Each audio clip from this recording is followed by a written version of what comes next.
यह 3 लोग महाकुंभ में भूल से भी स्नान ना करें वरना पछताओगे। जय श्री कृष्ण। राधे राधे दोस्तों। भगवान शिव ने बताया महाकुंभ और त्रिवेणी संगम पर स्नान की पवित्रता का महत्व। एक समय की बात है जब महाकुंभ का पावन पर्व प्रयागराज में अपने चरम पर था। त्रिवेणी संगम के गंगा के पावन तट पर असंख्य श्रद्धालु स्नान और आस्था श्रद्धा से कर रहे थे। चारों ओर गंगा, यमुना और अदृश्य सरस्वती के संगम का पवित्र माहौल था। वह दृश्य अविस्मरणीय और भव्य था, जहाँ पर जप, तप और भक्ति की गूंज वातावरण को पवित्र बना रही थी। वहां आए सभी भक्तों के मुख से निकले हर हर गंगे और जय हो गंगा मैया की निनाद से संपूर्ण वातावरण भक्तिमय और ऊर्जा से परिपूर्ण हो गया था। तपस्वी, संत, योगी, गृहस्थ, साध्वी और सन्यासी सभी इस महाकुंभ के पुण्य अवसर पर गंगा स्नान कर रहे थे, जिनमें वे समस्त पापों से मुक्ति और मोक्ष की प्राप्ति की आशा रखते थे। उसी समय स्वर्ग लोक से भगवान श्री शिव माता पार्वती के साथ आकाश से प्रयागराज का दृश्य निहार रहे थे। गंगा का पवित्र जल सूर्य की किरणों से सोने की भांति दमक रहा था। आकाश में देवी देवताओं का अदृश्य आशीर्वाद वर्षा के रूप में उपस्थित था। तब माता पार्वती ने कौतूहल पूर्वक यह दृश्य देखा और उनके मन में एक जिज्ञासा उत्पन्न हुई। माता पार्वती ने देखा कि असंख्य लोग गंगा स्नान कर रहे हैं। उनके मुख पर भक्ति का प्रकाश तो था, लेकिन संतोष और सुख का भाव नहीं था। कुछ लोग चिंतित थे तो कुछ हताश से दिख रहे थे। उन्होंने महाकुंभ की भीड़ में अनेकों विभिन्न प्रकार के लोगों को देखा, जिनके चेहरे पर आस्था और मुक्ति की उम्मीद तो थी, लेकिन उनके कर्मों की छाया भी स्पष्ट दिखाई दे रही थी। उन्होंने उन महिलाओं को भी देखा जिन्होंने अपने परिवार के प्रति अपने कर्तव्यों को त्याग कर अपने पति के अलावा पराये पुरुषों से अवैध संबंध बनाए थे। उनके चेहरे पर एक विचित्र संयम और आशा थी, मानो गंगा के पवित्र जल में स्नान करते ही उनके जीवन के सारे दोष धुल जाएंगे। वहीं कुछ वृद्ध पुरुष भी थे जो अपनी संपत्ति और स्वार्थ के लिए अपने ही परिवार को सताते रहे। वे भी उस पावन संगम पर इस उम्मीद में आए थे कि एक डुबकी उनके पापों का भार हल्का कर देगी।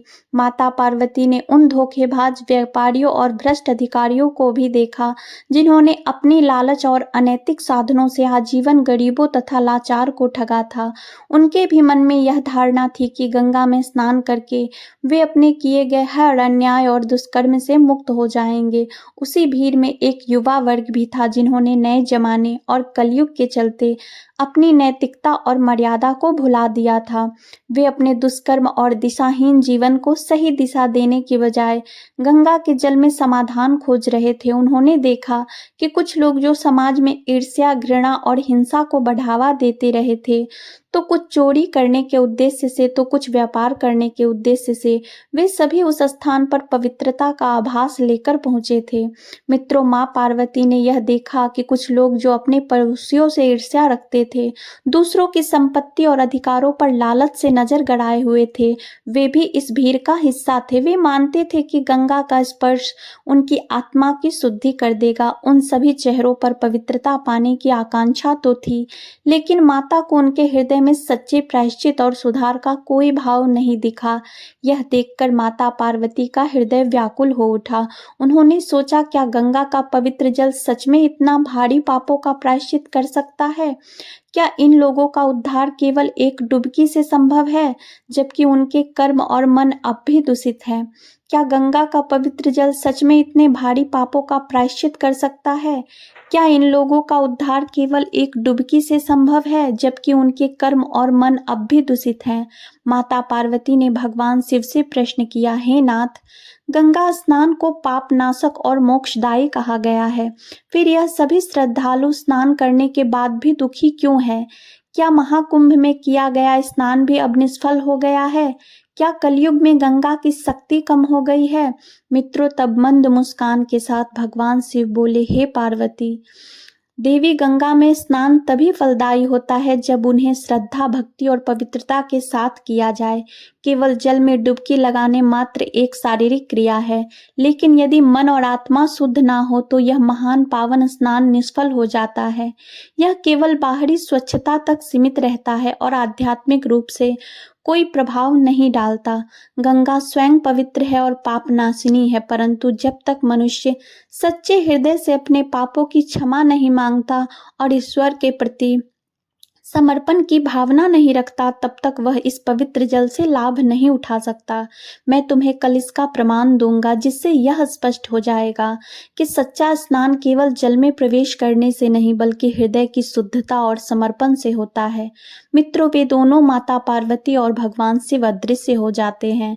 फिर अगले दिन भगवान शिव ने एक वृद्ध ब्राह्मण का रूप धारण किया और प्रयागराज के कुंभ स्थल पर भ्रमण करने लगे। वह थके हुए और दुर्बल दिखाई दे रहे थे। उन्होंने लोगों से सहायता मांगने के लिए कुछ कदम आगे बढ़ाया, लेकिन तभी उनका संतुलन बिगड़ा और वे एक गहरे कीचड़ भरे गड्ढे में गिर पड़े। उनके शरीर पर कीचड़ और धूल लिपट गई और उनकी धोती भीगकर भारी हो गई। उन्होंने गड्ढे से बाहर निकलने की बहुत चेष्टा की, किंतु उनका कमजोर काया उन्हें यह प्रयास करने से रोक रही थी। तभी गंगा किनारे पर कुछ मौजूद श्रद्धालु अपने अपने कार्यों में व्यस्त थे। कुछ लोग स्नान कर रहे थे तो कुछ मंत्रोच्चार में लीन थे। वहीं कुछ भक्त अपने पापों से मुक्ति पाने की आशा में ध्यान कर रहे थे, किंतु किसी ने भी उस वृद्ध ब्राह्मण की ओर ध्यान नहीं दिया। उनका शरीर थरथरा रहा था और उनका होठ सूख गए थे, किंतु किसी को उनकी चिंता नहीं थी। यह दृश्य देखकर माता पार्वती का हृदय करुणा से भर गया। उन्होंने देखा कि लोग अपने पापों को धोने के लिए आए थे, लेकिन दया और सहानुभूति का अभाव उनमें स्पष्ट रूप से झलक रहा था। उन्होंने सोचा, क्या यह संभव है कि केवल एक डुबकी लगाकर लोग अपने पापों से मुक्त हो जाएं, जबकि उनके हृदय में संवेदना का अभाव है? क्या सच्ची पवित्रता केवल बाहरी स्नान से प्राप्त की जा सकती है? इस विचार के साथ माता पार्वती चिंतित होकर गड्ढे के पास बैठ गई। उन्होंने अपने मधुर किंतु करुणामय स्वर में पुकार लगाई, हे पुण्यात्माओं, मेरे वृद्ध पति इस गड्ढे में गिर गए हैं और बहुत कष्ट में हैं। कोई कृपा करके इन्हें बाहर निकालने में सहायता करे।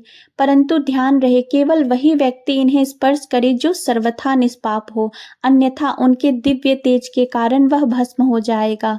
उसी समय गंगा में नहाकर लोगों के दल आ रहे थे और उस सुंदर युवती को यूं बैठा देखकर कईयों के मन में वासना या पाप और कईयों को कुछ अधर्म का भय हुआ, तो कई कानून से डरे, तो कुछ लोगों ने तो माता पार्वती जी को यह भी सुना दिया कि मरने दे बुढ़े को, क्यों उसके लिए रोती है, तुम अभी सुंदर और बहुत जवान हो। वहीं कुछ दयालु चरित्रवान पुरुष ने उस युवती के पति को निकालना चाहा, परंतु पार्वती जी के विचित्र वचन सुनकर वे भी रुक गए, क्योंकि उन्होंने यह सोचा कि हम गंगा में नहाकर आए हैं तो क्या हुआ, हम पापी तो हैं ही, कहीं सहायता करते समय हम भस्म ना हो जाएं।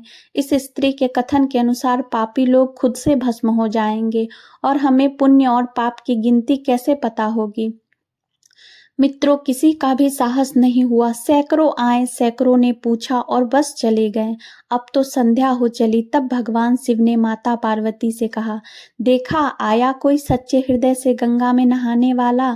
अब धीरे धीरे समय बीतता गया। वहां सभी लोग एक दूसरे की ओर देखने लगे, लेकिन कोई भी आगे बढ़ने का साहस नहीं कर सका। गंगा स्नान करके आए श्रद्धालु अपने भीतर झांकने लगे, परंतु कोई भी स्वयं को पूर्णतः निष्पाप मानने का दावा नहीं कर सका। पूरे दिन लोग आते जाते रहे, परंतु कोई भी वृद्ध ब्राह्मण को बाहर निकालने की हिम्मत नहीं कर सका। गंगा स्नान करके आए लोग यह सुनकर सहम गए। उन्होंने अपने भीतर झांक कर देखा और स्वयं को पाप मुक्त नहीं पाया। कोई भी वृद्ध ब्राह्मण को छूने का साहस ना कर सका। दिन भर भीड़ आती जाती रही, परंतु कोई आगे नहीं बढ़ा। फिर संध्या होने पर एक युवा ब्राह्मण आया, जो अभी अभी गंगा स्नान करके मंदिर की ओर जा रहा था।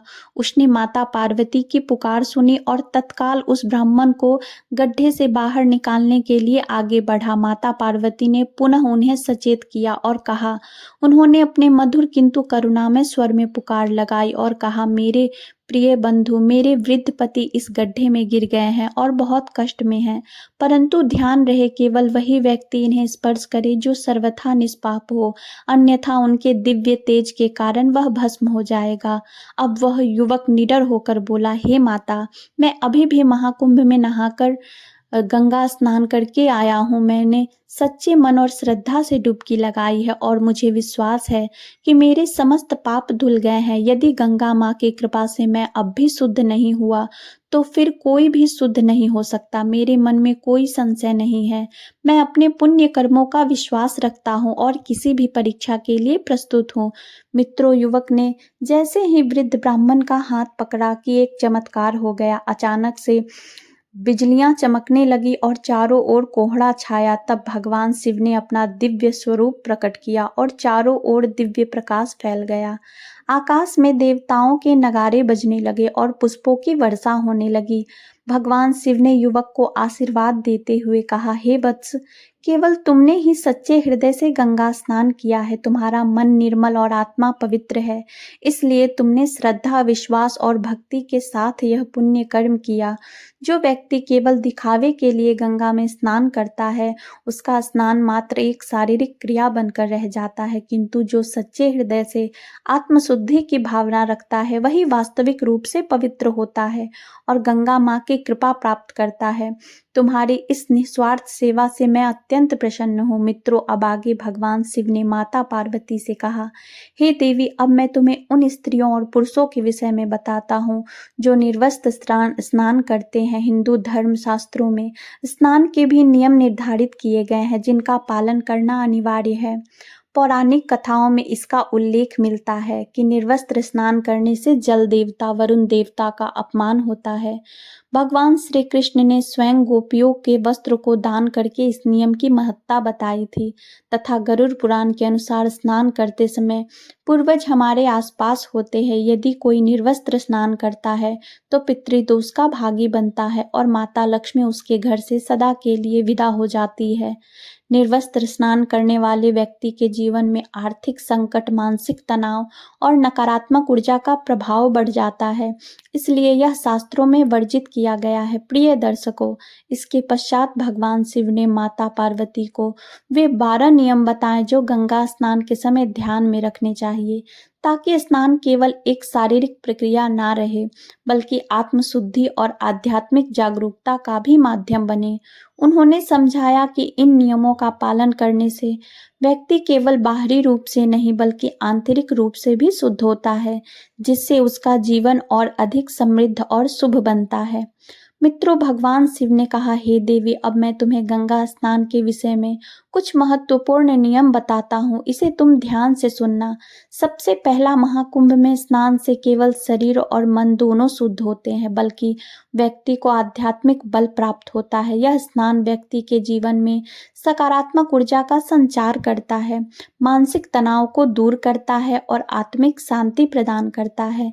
इसके अतिरिक्त गंगा के जल में स्नान करने से व्यक्ति अपने पिछले पापों से मुक्त होकर पुण्य अर्जित करता है। दूसरा नियम, सुबह स्नान करने से न केवल आरोग्य, तेज, बल और आयु की प्राप्ति होती है, बल्कि यह मानसिक शांति, सकारात्मक ऊर्जा और आध्यात्मिक उन्नति का भी माध्यम बनता है। नियमित रूप से प्रातः काल स्नान करने से शरीर में स्फूर्ति बनी रहती है, मन निर्मल होता है और दिन भर कार्य करने की क्षमता बढ़ती है। साथ ही यह पवित्रता और आत्मशुद्धि का प्रतीक माना जाता है, जिससे व्यक्ति आध्यात्मिक रूप से भी समृद्ध होता है। तीसरा, स्नान के बिना कोई भी पूजा पाठ सफल नहीं होता, क्योंकि यह केवल शारीरिक शुद्धि ही नहीं बल्कि मानसिक और आत्मिक शुद्धि का भी साधन है। प्रातः स्नान करने से व्यक्ति नकारात्मक ऊर्जा से मुक्त होता है और ध्यान, जप एवं उपासना के लिए उपयुक्त मन चिंतन है। चौथा, जो व्यक्ति नियम पूर्वक स्नान करता है वह नकारात्मक ऊर्जा से मुक्त होता रहता है और उसके मन मस्तिष्क में सकारात्मक ऊर्जाओं का संचार होता है। नियमित स्नान करने से शरीर में रोग प्रतिरोधक क्षमता बढ़ती है, मन प्रसन्न रहता है और व्यक्ति दिन भर ऊर्जावान महसूस करता है। इसके अतिरिक्त स्नान आध्यात्मिक शुद्धि का भी माध्यम है, जिससे व्यक्ति मानसिक तनाव से मुक्ति पाता है और ध्यान व साधना के लिए उपयुक्त वातावरण प्राप्त करता है। पांचवा नियम, बीमार व्यक्ति को कमर तक जल में स्नान करना चाहिए। छठा नियम, सूर्योदय से पहले स्नान करना श्रेष्ठ माना जाता है, क्योंकि यह शरीर को ऊर्जावान बनाता है, मन को शांत करता है और आध्यात्मिक उन्नति में सहायता होता है। प्रातःकाल का जल पवित्र एवं शुद्ध होता है, जो तन और मन दोनों को निर्मल करने में सहायक होता है। सातवां, तेल लगाकर या मलमल कर नदी में स्नान नहीं करना चाहिए। आठवां, गंगा तट पर कपड़े धोकर स्नान करना वर्जित है, क्योंकि यह नदी के जल को अपवित्र करता है और गंगा के पवित्र प्रवाह में अशुद्धि लाने का कारण बनता है। ऐसा करना न केवल धार्मिक दृष्टि से अनुचित है, बल्कि पर्यावरणीय संतुलन को भी बाधित करता है। नौवां, महाकुंभ के अवसर पर नदी में 11 या 21 डुबकियां लगाना अत्यंत पुण्यकारी माना गया है। यह न केवल शारीरिक शुद्धि का माध्यम है, बल्कि आध्यात्मिक उन्नति का भी यह महत्वपूर्ण साधन है। ऐसा कहा जाता है कि इन डुबकियों के माध्यम से व्यक्ति अपने पिछले जन्मों के पापों से मुक्त होकर आत्मिक शांति प्राप्त कर सकता है। इस पावन अवसर पर श्रद्धालु गंगा के जल में डुबकी लगाते हुए भगवान का स्मरण करते हैं और मोक्ष की कामना करते हैं। 10वां, पवित्र नदियों में गंदगी नहीं बहानी चाहिए। 11वां, श्रेष्ठ माना गया है, क्योंकि यह प्राकृतिक रूप से शुद्ध, पवित्र और आध्यात्मिक ऊर्जा से भरपूर होता है।